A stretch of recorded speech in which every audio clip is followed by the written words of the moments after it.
মার্চের শেষটা বাংলাদেশ ফুটবল ভক্তদের জন্য ছিল আশার, আবার একটু দুশ্চিন্তারও। সামনে জাতীয় দলের দুটি ম্যাচ, একটি প্রীতি ম্যাচ আর একটি এশিয়ান কাপ বাছাই। ঠিক এমন সময় দুঃসংবাদ হয়ে এলো হামজা দেওয়ান চৌধুরীর চোটের খবর। গত শনিবার চারটল অ্যালেস্টিকোর বিপক্ষে মাঠে ম্যাচে লেস্টার সিটির হয়ে খেলতে নেমেছিলেন হামজা।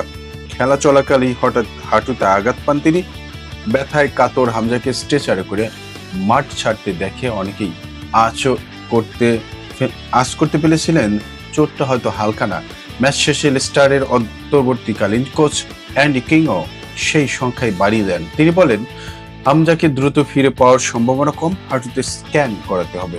এরপর বিভিন্ন প্রতিবেদনে জানা যায় হামজা পড়েছে MCL ইনজুরিতে।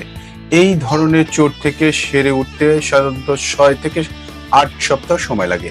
ভালো খবর হলো আপাতত অস্ত্রোপচারের প্রয়োজন নেই, তবে মাঠের বাইরে থাকতে হবে বেশ কিছুদিন।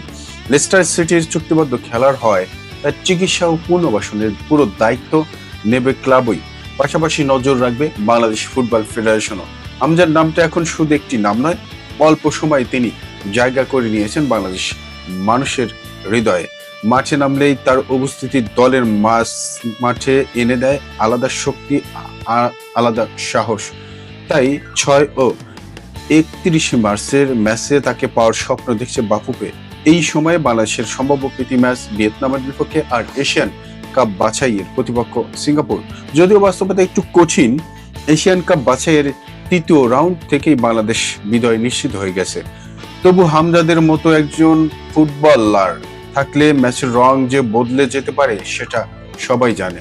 অন্যদিকে লেস্টার সিটির অবস্থাও খুব স্বস্তির নয়। গত মৌসুমে প্রিমিয়ার লিগে থেকে